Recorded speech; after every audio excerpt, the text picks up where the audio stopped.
അപ്പം ഞാനിതേപോലെ നമ്മൾ കുക്കറിനകത്ത് കറിയൊക്കെ വെച്ചിട്ട് മുകളിൽ ഇതേപോലെ പൊങ്ങിപ്പോവുമല്ലോ. അപ്പോൾ അങ്ങനെ വരുമ്പോഴത്തേനും നമുക്ക് പെട്ടെന്ന് ചെയ്യാൻ പറ്റുന്ന ഒരു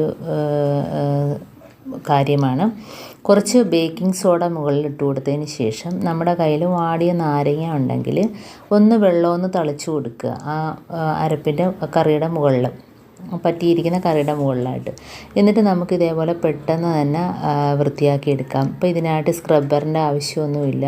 കാരണം സ്ക്രബ്ബർ വെച്ച് തേച്ചാൽ ഇത്രയും ഈ കറിയുടെ പൊങ്ങിപ്പോയ അരപ്പ് ഫുള്ള് സ്ക്രബ്ബറിനകത്തോട്ട് പിടിച്ചിട്ട് പിന്നെ സ്ക്രബ്ബർ ചീത്തയാകും. അപ്പോൾ അത് കഴുകിയെടുക്കാനൊക്കെ നിൽക്കണം.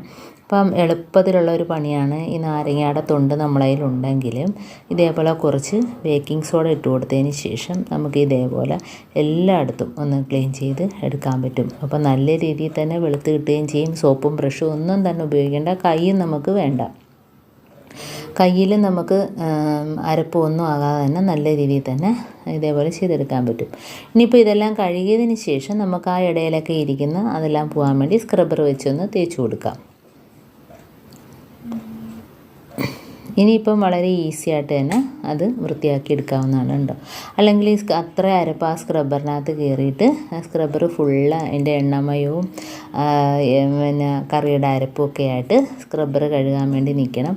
അപ്പോൾ ഇതാകുമ്പോൾ നമ്മുടെ കയ്യിലൊന്നും പറ്റാതെ തന്നെ നാരങ്ങ തോട് വെച്ച് നമുക്ക് സോഡാപ്പൊടിയും ഒന്ന് ഇട്ടതിന് ശേഷം നല്ല ക്ലീനാക്കി എടുക്കാൻ പറ്റും.